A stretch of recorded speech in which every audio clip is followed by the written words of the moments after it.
Welcome back to my channel. നമ്മൾ കഴിഞ്ഞ ക്ലാസ്സിൽ പുതിയ ഒരു ടോപ്പിക്ക് ആണ് പഠിച്ചത്, theory of cost and production. അത് കോസ്റ്റ് എന്താണെന്ന് പഠിച്ചു, പ്രൊഡക്ഷൻ എന്താണെന്ന് പഠിച്ചു. പിന്നെ അതുമായി ബന്ധപ്പെട്ട് increasing returns of scale, decreasing returns of scale, constant returns of scale, ഇതൊക്കെ നമ്മൾ ഡിസ്കസ് ചെയ്ത് കഴിഞ്ഞു. പിന്നീട് വിവിധതരം കോസ്റ്റുകളെ കുറിച്ച് പഠിച്ചു. ഇനി അതിൻ്റെ കോസ്റ്റ് അറ്റ് എ ഗ്ലാൻസ്, ഒറ്റ നോട്ടത്തിൽ കോസ്റ്റ്, അതിൻ്റെ കർവിൻ്റെ ഷേപ്പ് തുടങ്ങിയ കാര്യങ്ങളാണ് ഇന്ന് നമ്മൾ പഠിക്കാൻ പോകുന്നത്. Yes, we can understand what are the different kinds of cost and the graphical representation and the relationship between these cost curves. Okay, അപ്പോൾ ഒരു ടേബിള് നിങ്ങൾക്കിവിടെ കാണാം. Quantity, total fixed cost, total variable cost, total cost, average fixed cost, average variable cost, average cost, marginal cost. അപ്പോൾ ഇവിടെ total cost തന്നിട്ടുണ്ട്, total fixed cost തന്നിട്ടുണ്ട്. അപ്പോൾ ഇത് രണ്ടും നമുക്ക് ടേബിളിലുണ്ട്. ബാക്കി ഈ ടേബിൾ നമുക്ക് ഇനി എന്ത് ചെയ്യണം? ഫില്ല് ചെയ്യണം. അതാണ് അടുത്തായിട്ട് നമ്മൾ ചെയ്യാൻ പോകുന്നത്. നമുക്കറിയാം, ടോട്ടൽ കോസ്റ്റ് എന്ന് പറഞ്ഞാൽ ആവറേജ് ഫിക്സഡ് കോസ്റ്റും ആവറേജ് വേരിയബിൾ കോസ്റ്റും തമ്മിൽ കൂട്ടുന്നതാണ് എന്ത്? ടോട്ടൽ കോസ്റ്റ് എന്ന് പറയുന്നത്. അപ്പോൾ ടോട്ടൽ കോസ്റ്റ് ഇവിടെ 120. നമുക്കറിയാം, ഇനിഷ്യൽ സ്റ്റേജിൽ ഏത് ഫോം ആരംഭിക്കുമ്പോഴും അതിൽ ടോട്ടൽ കോസ്റ്റും അതുപോലെ തന്നെ ടോട്ടൽ ഫിക്സഡ് കോസ്റ്റും വൺ ആൻഡ് സെയിം ആയിരിക്കും, ഒന്ന് തന്നെ ആയിരിക്കും. അപ്പോൾ ടോട്ടൽ ഫിക്സഡ് കോസ്റ്റ് ഇവിടെ 120, ടോട്ടൽ കോസ്റ്റും 120. ഇനി ടോട്ടൽ വേരിയബിൾ കോസ്റ്റ്, അവിടെ ഒരു യൂണിറ്റ് ഉൽപ്പാദിപ്പിക്കുന്നില്ല, ഇനിഷ്യൽ ഇൻവെസ്റ്റ്മെന്റ് ആണ്, ടോട്ടൽ ഫിക്സഡ് കോസ്റ്റ് തന്നെ ടോട്ടൽ കോസ്റ്റ് ആയിട്ട് വരുന്നത്.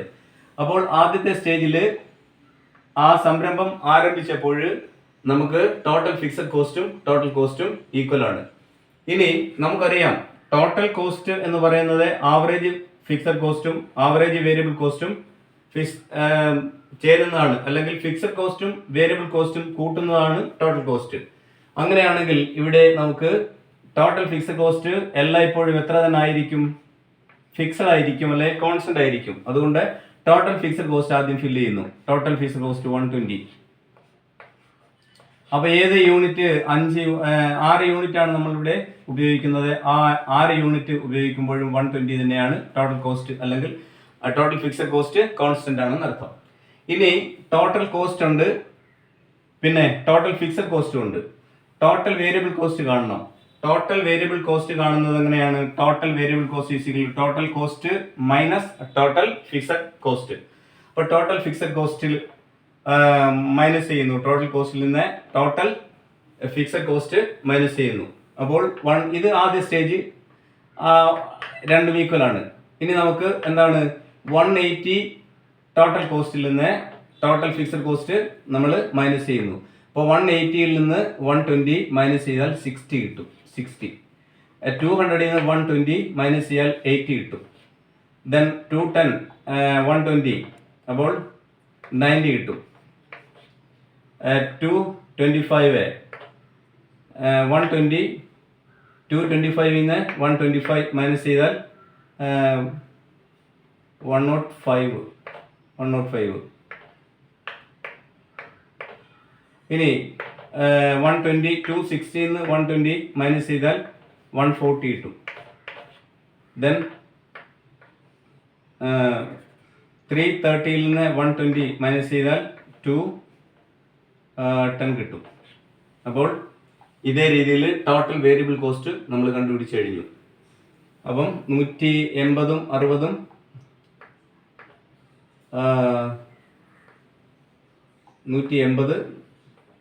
180, 120. അപ്പോൾ ടോട്ടൽ കോസ്റ്റിൽ 180ൽ നിന്ന് 120 കുറച്ചു, 60 കിട്ടി. 60 അല്ലെങ്കിൽ 120, 60, 180. 120 200, 120 90, 210, 120 105, 225, 120 140, 260, 120 210, 330. അപ്പോൾ നമ്മൾ total variable cost column complete ആക്കി.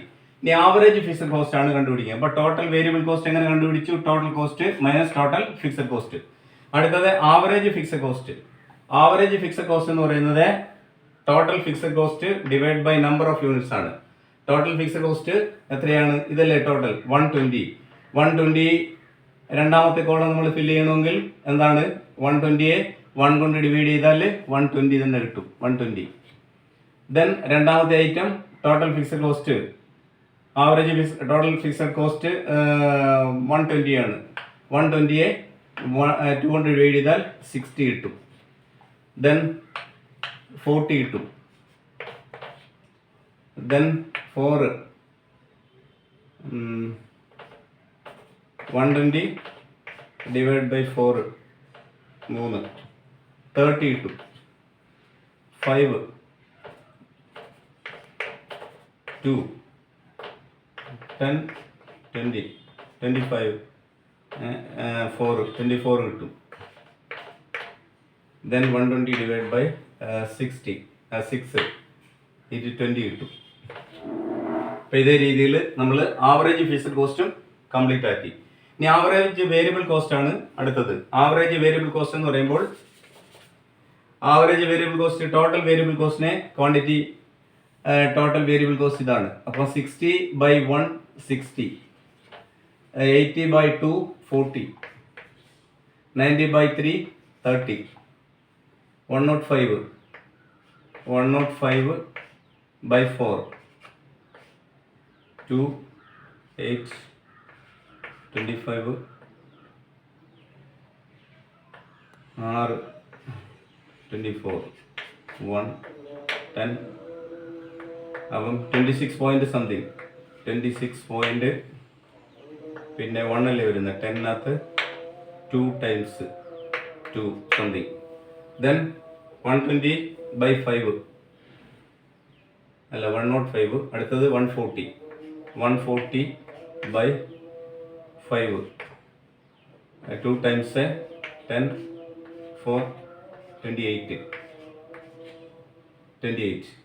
Then 210/6 18 18 2 20 5. അപ്പോൾ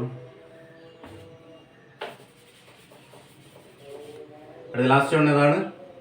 210/6 3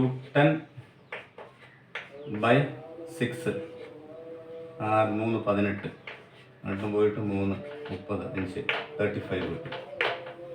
ഇനി നമുക്ക് ആവറേജ് കോസ്റ്റ് ആണ് കാൽക്കുലേറ്റ് ചെയ്യേണ്ടത്. ആവറേജ് കോസ്റ്റ് എന്ന് പറഞ്ഞാൽ എന്താണ്? ടോട്ടൽ കോസ്റ്റിനെ നമ്പർ ഓഫ് ഐറ്റംസ് കൊണ്ട് ഡിവൈഡ് ചെയ്യുക. ടോട്ടൽ കോസ്റ്റ് ഇതല്ലേ 120യെ നമ്പർ ഓഫ് ഐറ്റംസ്. അപ്പോൾ അവിടെ ആദ്യത്തേത് അങ്ങനെ, അടുത്തത് 180 180/1 200/100, അടുത്തത് 210/3 70 721. ദെൻ 225/4 4 20 2 25 4 20 4 20 6 4 24 6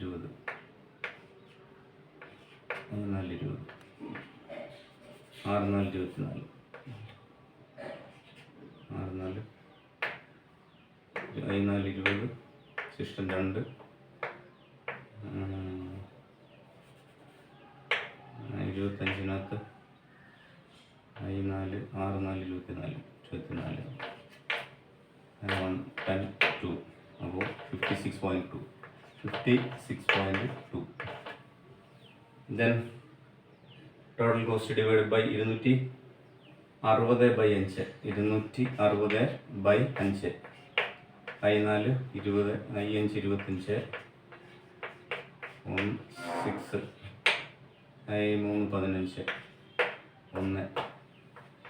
6 3 15 1 10 2 53.2. ദെൻ 6 330/6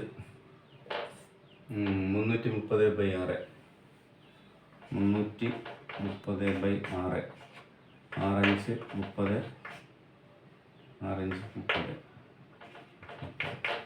30 55. ഇനി നമുക്ക് എം സി ആണ് കണ്ടത്. എം സി എന്ന് പറഞ്ഞാൽ എന്താണ്? Net addition to total. അപ്പോൾ അല്ലെങ്കിൽ നമുക്ക് ഒരു ഇക്വേഷൻ അപ്ലൈ ചെയ്യാം. എന്താണ്? T N minus T N minus one എന്ന് പറഞ്ഞാൽ ടോട്ടൽ ലാസ്റ്റ് യൂണിറ്റ് മൈനസ് ചെയ്യുന്നു, അല്ലെങ്കിൽ അതിന്റെ ഡിഫറൻസ്. ഇവിടെ നോക്കാം, ടോട്ടൽ 120 180 അവ തമ്മിലുള്ള ഡിഫറൻസ് എത്രയാണ്? 60. ഓർ ടി എൻ ഇതാണെങ്കിൽ ടി എൻ മൈനസ് വൺ ഇതാണ്. അപ്പോൾ 180 120 കുറയ്ക്കുന്നു. ഇനി 200 നിന്ന് 180 കുറച്ചാൽ 20, 210 നിന്ന് 200 കുറച്ചാൽ 10, 225 നിന്ന് 10 കുറച്ചാൽ 15, 260 നിന്ന് 225 കുറച്ചാൽ 30, 35,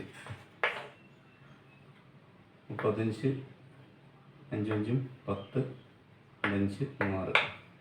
ദെൻ 330 നിന്ന് 260 കുറയ്ക്കണം. 0 6 3 കുറച്ചാൽ 3 130, 330 0 3 330, 330 മീനം 260, 0 13 7 70. അപ്പോൾ ഇതേ രീതിയിൽ നമ്മൾ, അപ്പോൾ ഇതിൽ നിന്ന് എന്തൊക്കെ മനസ്സിലായി? Total fixed cost and total കോസ്റ്റും ഇനിഷ്യൽ സ്റ്റേജിൽ എന്തായിരിക്കും? വൺ ആൻഡ് സെയിം, ഒന്ന് തന്നെ ആയിരിക്കും. അതാണ് ആദ്യത്തെ സ്റ്റേജ്.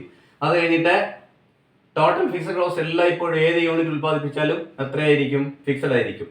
ഇനി ടോട്ടൽ ഫിക്സഡ് കോസ്റ്റും ഉണ്ട്, ടോട്ടൽ കോസ്റ്റും ഉണ്ട്. ഇത് തന്നിട്ടുണ്ട്. അതിൽ നിന്ന് ടോട്ടൽ വേരിയബിൾ കോസ്റ്റ് കണ്ടുപിടിക്കാൻ എന്ത് ചെയ്യണം? ടോട്ടൽ കോസ്റ്റിൽ നിന്ന് ടോട്ടൽ ഫിക്സഡ് കോസ്റ്റ് കുറയ്ക്കുക എന്നുള്ളതാണ്. ഇതിൽ നിന്നെല്ലാം ഇത് കുറച്ചു. അപ്പോൾ എന്ത് കിട്ടി? ടോട്ടൽ വേരിയബിൾ കോസ്റ്റ് കിട്ടി. ഇനി average fixed cost total fixed കോസ്റ്റിനെ നമ്പർ ഓഫ് ഐറ്റം കൊണ്ട് ഡിവൈഡ് ചെയ്തു. Okay, average variable cost total variable കോസ്റ്റിനെ നമ്പർ ഓഫ് ഐറ്റംസ് കൊണ്ട് ഡിവൈഡ് ചെയ്തു. ആവറേജ് കോസ്റ്റ് ടോട്ടൽ കോസ്റ്റിനെ നമ്പർ ഓഫ് ഐറ്റം കൊണ്ട് ഡിവൈഡ് ചെയ്തു. മാർജിനൽ കോസ്റ്റ് കണ്ടുപിടിക്കാൻ total cost last unit just above minus just above. അപ്പോൾ 180 minus 120, 200 minus 150, 210 minus 200, 225 minus 210, 260 plus minus 225, 330 minus 260. അങ്ങനെ complete ചെയ്തു ടേബിൾ. ഓക്കെ, അപ്പോൾ ഇനി നമുക്ക് ഇതിന്റെ കർവിന്റെ നേച്ചർ ഇക്വേഷൻ ഒന്നുകൂടെ ഞാൻ പറയുകയാണ്. Total cost is equal to average fixed cost plus average variable cost, അല്ലെങ്കിൽ fixed cost plus variable cost എന്നും പറയാം. Average fixed cost is equal to total fixed cost divide by number of units. Average variable cost is equal to total variable cost divide by number of units. Average cost is equal to total cost divide by number of units. Marginal cost is equal to T N minus 1, അല്ലെങ്കിൽ last unit minus just above unit. അപ്പോൾ അത് 3 ആയി. ഇനി നമുക്ക് കർവിലേക്ക് വരാൻ nature എന്താണ്? Total കോസ്റ്റിന്റെ nature എല്ലായ്പ്പോഴും that is an upward line ആയിരിക്കും, അപ്വേർഡ് കർവ് ആയിരിക്കും. ടോട്ടൽ വേരിയബിൾ കോസ്റ്റും എന്തായിരിക്കും? അപ്വേർഡ് മൂവ്മെന്റ് ആയിരിക്കും. രണ്ടും. ഇതിന്റെ റീസൺ എന്താണ്? യഥാർത്ഥത്തിൽ ഏതെങ്കിലും ഒരു സംരംഭം നമ്മൾ ആരംഭിച്ചാൽ ഈ പ്രൊഡക്ഷൻ കൂടുന്നതനുസരിച്ച് കോസ്റ്റും കൂടും, ടോട്ടൽ കോസ്റ്റും കൂടും, ടോട്ടൽ വേരിയബിൾ കോസ്റ്റും കൂടും. കാരണം ടോട്ടൽ ഫിക്സഡ് കോസ്റ്റ് കോൺസ്റ്റന്റ് ആണ്, അത് പിന്നെ കൂട്ടുന്നില്ല. ടോട്ടൽ വേരിയബിൾ കോസ്റ്റിൽ വ്യത്യാസം ഉണ്ടാക്കുന്നു. അപ്പോൾ ടോട്ടൽ പ്രോഡക്റ്റ് അല്ലെങ്കിൽ പ്രൊഡക്ഷൻ കൂടുന്നതനുസരിച്ച് എന്ത് ചെയ്യുന്നു? ടോട്ടൽ കോസ്റ്റും ടോട്ടൽ വേരിയബിൾ കോസ്റ്റും കൂടുന്നു. അതേസമയം ടോട്ടൽ ഫിക്സഡ് കോസ്റ്റ് കൂടുന്നില്ല, total fixed cost remain the same. അതുകൊണ്ട് അത് കോൺസ്റ്റന്റ് ആണ്, അതൊരു ഹൊറിസോണ്ടൽ ലൈൻ ആണ്. അപ്പോൾ ടോട്ടൽ കോസ്റ്റിന്റെ നേച്ചർ അപ്വേർഡ് മൂവിംഗ് ലൈൻ ആണ്. അതുപോലെ ടോട്ടൽ വേരിയബിൾ കോസ്റ്റും അപ്വേർഡ് മൂവിംഗ് ലൈൻ ആണ്. പിന്നെ total fixed cost horizontal line ആണ്. അതാണ് ഈ 3 റിലേഷനുമാണ് നമ്മൾ ഈ ടേബിളിലൂടെ പഠിച്ചത്. ദെൻ നമുക്ക് നോക്കാം മാർജിനൽ കോസ്റ്റും അതുപോലെ തന്നെ ആവറേജ് കോസ്റ്റും തമ്മിൽ റിലേഷൻ ആണെന്ന് നോക്കാം. മാർജിനൽ കോസ്റ്റും ആവറേജ് കോസ്റ്റും യു ഷേപ്ഡ് കർവ്സ് ആണ്. The marginal cost and average cost marginal cost intersect the minimum point of average കോസ്റ്റിന്റെ മിനിമം പോയിന്റിൽ മാർജിനൽ കോസ്റ്റ് കർവ് ടാൻജന്റ് ആവുന്നു, അല്ലെങ്കിൽ ഇന്റർസെക്റ്റ് ചെയ്യുന്നു. ഇതാണ് ഒരു പ്രത്യേകത. ഇനി വേറെ പ്രത്യേകത, ആവറേജ് കോസ്റ്റ് താഴുന്നു. ആവറേജ് കോസ്റ്റ് താഴേക്ക് വരുന്നു, അതുപോലെ മാർജിനൽ കോസ്റ്റ് അതിനേക്കാൾ താഴുന്നു. അപ്പോൾ the nature of marginal cost, if average cost fall down, marginal cost falling down greater than that of average cost. ഇനി ഇൻക്രീസ് ചെയ്യുന്നു, marginal cost average cost increase ചെയ്യുന്നു, അത് ഒരു സ്റ്റെപ്പ് മുന്നിലേക്ക് മാർജിനൽ കോസ്റ്റ് അതിനേക്കാൾ സ്പീഡിൽ ഇൻക്രീസ് ചെയ്യുന്നു. ഇതാണ് യഥാർത്ഥത്തിൽ ടാൻജൻസി, അല്ലെങ്കിൽ മാർജിനൽ കോസ്റ്റും ആവറേജ് കോസ്റ്റും തമ്മിൽ ടാൻജൻ ആവുന്ന പോയിന്റ്. ഓക്കെ, അപ്പോൾ അത് രണ്ടും യു ഷേപ്പാണ്. ഇനി നമുക്ക് ഇപ്പോൾ ഇവിടെ average cost curve, marginal cost cuts average cost curve at this point. ഈ പോയിന്റിലാണ് മാർജിനൽ കോസ്റ്റും ആവറേജ് കോസ്റ്റും ടാൻജന്റ് ആകുന്ന പോയിന്റ്. ഇനി നമുക്ക് ആവറേജ് കോസ്റ്റും ആവറേജ് വേരിയബിൾ കോസ്റ്റും ആവറേജ് ഫിക്സഡ് കോസ്റ്റും തമ്മിലുള്ള റിലേഷൻ എന്താണെന്ന് നോക്കാം. നമുക്കറിയാമല്ലോ, ഈ രണ്ട് കർവ് നമ്മളിവിടെ കണ്ടു കഴിഞ്ഞു, marginal cost and average cost. Average കോസ്റ്റിന്റെ മിനിമം പോയിന്റിൽ വെച്ച് മാർജിനൽ കോസ്റ്റ് കട്ട് ചെയ്യുന്നു, പിന്നെ എന്ത് ചെയ്യുന്നു, ഇൻക്രീസ് ചെയ്യുന്നു. ഇവിടെ ആവറേജ് കോസ്റ്റ് എൻ്റെ നേച്ചർ എന്താണ്, യു ഷേപ്ഡ് ആണ്. ആദ്യം ഇൻക്രീസിൽ നിന്ന് താഴേക്ക് വരുന്നു, മിനിമം പോയിന്റ് എത്തുന്നു, വീണ്ടും ഇൻക്രീസ് ചെയ്യുന്നു. മാർജിനൽ കോസ്റ്റ് അതേസമയം ആദ്യം ഡൗൺവേർഡ് ആയിട്ട് വരുന്നു, മിനിമം എത്തുന്നു, വീണ്ടും ഇൻക്രീസ് ചെയ്യുന്നു. ഇനി ആവറേജ് വേരിയബിൾ കോസ്റ്റിന്റെ നേച്ചറും യു ഷേപ്പാണ്, യു ഷേപ്പ്. അവിടെയും അതിന്റെ മിനിമം പോയിന്റിൽ വെച്ച് മാർജിനൽ കോസ്റ്റ് ആവറേജ് കോസ്റ്റ് കർവിനെ കട്ട് ചെയ്യുന്നു. ആവറേജ് വേരിയബിൾ കോസ്റ്റ് നമുക്കറിയാമല്ലോ, ആവറേജ് വേരിയബിൾ കോസ്റ്റും ആവറേജ് ഫിക്സഡ് കോസ്റ്റും തമ്മിൽ കൂട്ടുമ്പോഴാണ്, അല്ലെങ്കിൽ ആവറേജ് കോസ്റ്റ് എന്ന് പറയുന്നത് ആവറേജ് ഫിക്സഡ് കോസ്റ്റിന്റെയും ആവറേജ് വേരിയബിൾ കോസ്റ്റിന്റെയും ആവറേജ്. ഓക്കെ, അപ്പോൾ ഇത് രണ്ടും യു ഷേപ്പാണ്, മാർജിനൽ കോസ്റ്റ് യു ഷേപ്പാണ്. ഇത് ഒരു പരാബോള ആണ്, പരാബോള ഷേപ്പാണ്. അപ്പോൾ ഇവിടെ എക്സ് പോയിന്റ്, അതായത് ഈ എക്സ് പോയിന്റ് എന്ന് പറയുന്നത് എന്താണ് അതിന്റെ പ്രത്യേകത, ആവറേജ് ഫിക്സഡ് കോസ്റ്റും അതുപോലെ തന്നെ മാർജിനൽ കോസ്റ്റും ഇന്റർസെക്ട് ചെയ്യുന്ന പോയിന്റ് ആണ് എക്സ്. അപ്പോൾ അവിടെ ക്യു എക്സ് ക്വാണ്ടിറ്റി അല്ലെങ്കിൽ യൂണിറ്റ്. അത് കഴിഞ്ഞിട്ട് പിന്നെ കണ്ട ഏതാണ് ഈ കർവ്, ആവറേജ് വേരിയബിൾ കോസ്റ്റ്. അപ്പോൾ ആദ്യം ആവറേജ് ഫിക്സഡ് കോസ്റ്റും മാർജിനൽ കോസ്റ്റും ടാൻജന്റ് ആവുന്ന point X. Then average variable കോസ്റ്റും അതുപോലെ തന്നെ ആവറേജ് വേരിയബിൾ കോസ്റ്റും മാർജിനൽ കോസ്റ്റും ടാൻജന്റ് ആവുന്ന പോയിന്റ് ഹിയർ. ഇനി ആവറേജ് കോസ്റ്റും മാർജിനൽ കോസ്റ്റും ടാൻജന്റ് ആവുന്ന പോയിന്റ് ഇസഡ്. അപ്പോൾ Q X, Q Y, Q Z. I hope that you understood what are the different types of cost and their diagrams and their relationship. Okay, so please subscribe, share and support me. Thank you.